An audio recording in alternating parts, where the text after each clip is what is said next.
Okay, so before again we start going in and making game art, I want to show you guys some modeling stuff, just so we're on the same page and you guys kind of are armed with the same techniques, or some of the same techniques that I'm going to be using.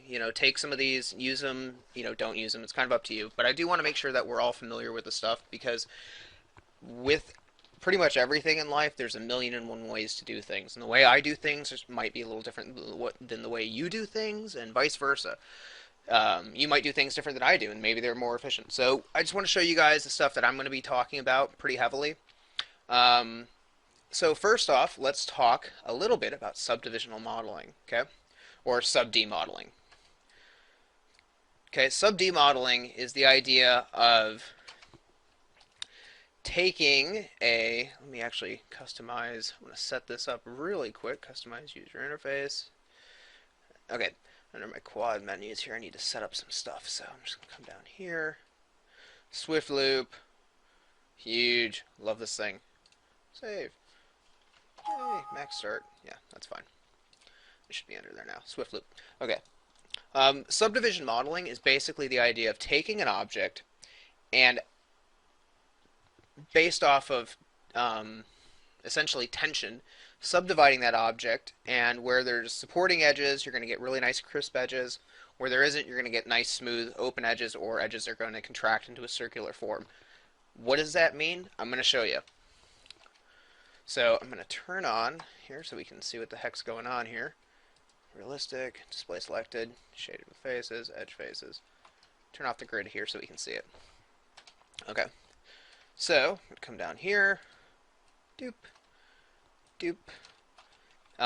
Now again, the modifier that I'm going to be using is different for other programs. In other programs, this is mesh smooth or just subdivide. In Max, I'm going to be using turbo smooth, which is a modifier. We're going to be doing as much of this stuff as we can in a modifier stack. Okay, so what you can see just happened here is I have one iteration. I'm going to crank this up a little bit. And on the base, turn this off. On the base, you can see this is just the object, okay? There's no supporting edges. And since there's no supporting edges, it's kind of averaging this edge out. You can kind of see the S curve that's starting to follow, okay? If I go to add some edges, swift loop. Actually, those edges aren't going to do anything because there's nothing to the edges. If I start to add edges, though, I can start to harden these lines. Okay? Very cool. Okay, this is useful, especially if you need to define curvature, right? This is, if you want to do a nice inset, okay? That's really some useful stuff to deal with. You also have a number of other options in here with Turbo Smooth. I can say, hey, use the smoothing groups, okay? And what is a smoothing group? We're going to talk about that. Smoothing group is basically the angle alignment of each of the face normals. And this is where stuff is going to get really fun too. Face normals are extremely important for hard surface modeling in games. In fact, truth be told, for most of the hard surface assets that I do, including guns, weapons, unless they are a more stylized approach, like if they're very realistic and it's for a very realistic game, I don't use normal maps unless it's for scratches or dings. Meaning most of the forms in there are modeled out. If there's a bevel, it's in the model. And there's a number of reasons why I do that. Primarily, it tends to look much better than a normal map does. It's also faster for me than it is to actually go in and actually rip a normal map for some hard surface stuff. And later on in the demos, I'll show you some of that stuff as we're going. But I'll essentially do something like this. We don't even actually need to add 3 edges, but I'll show you 3 edges and I'll show you what happens when we remove an edge. Take this. I'm going to auto smooth. Okay. Turn off this.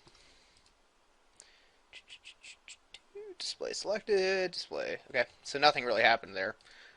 And that is because this angle, the smooth angle, is so low. So I'm going to set this to like 180 degrees. Okay, see how that's smooth? I want you to look what's happened here, okay?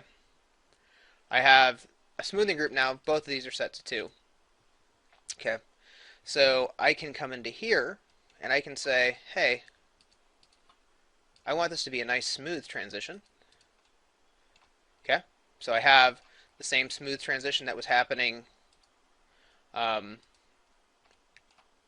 that we got with the subdivision, but it's happening now in the normals, and I have this little edge seam here, so just assign another smoothing group to that, and I'll get rid of this realistic shading because it's kind of borking this.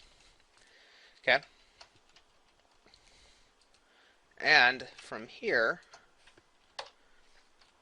we can also, maybe if we needed to, we could remove an edge. Now, obviously we lost some of the volume here, so let me show you how we can furthermore control these edge normals. So I'm going to come under here, and I'm going to go under normal, edit normal, sorry, edit normals. Look at that. Isn't that very self-explanatory? Typically those are too big, so you just want to turn down the edge length here. I can tell this to select by face, I can tell it to select by edge, or I can say, hey, select by vertex.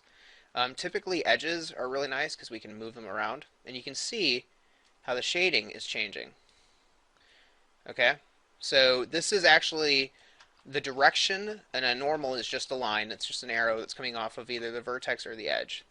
I can say, hey, since I have these 2 edges selected, I can tell it to unify, and that's going to unify this edge. So it kind of gives me the illusion that it's beveled. Like, it looks like it's beveled, right? But there's not. It's just it's nothing. It's just an edge. It's a kind of a nice way to fake it. One of the benefits for doing this, and we can say unify. Actually, I think we just want to average this. Average selected. Yep. Boop. Nice and smooth. One of the benefits for doing this is, I remember in the previous lecture when I was talking about object mipping, meaning if there's not enough memory, it's going to start to compress the texture. If you're using a normal map to define your hard edges and your angles and your plane changes, especially on hard surface stuff where 90-degree angles and 45-degree angles explicitly tell you everything, your object is going to look pretty bad pretty fast. And it works really well if you have a 2048 normal map. But when optimization comes in games, the first thing that typically gets hit are your textures, and then it's not the character textures that get hit first, it's the environment textures. So on average, depending on the asset, depending on your engine, it is typically, and I'm saying typically, it is typically cheaper to use more vertices than it is to use more textures in a more complicated surface, okay? And again, I'll say it again, typically it's cheaper to use more vertices than it is to use a heavier texture or multiple textures and a heavier shader.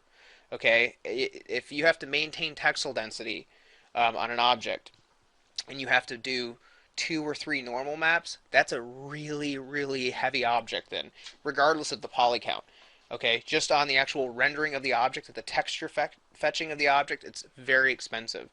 So again, environmental art is all about trade-offs, and typically I like to make my trade-offs in higher poly counts for objects and more simplistic shaders, and even in some cases smaller maps. Okay, every artist works differently, but this is how I work in my day-to-day job.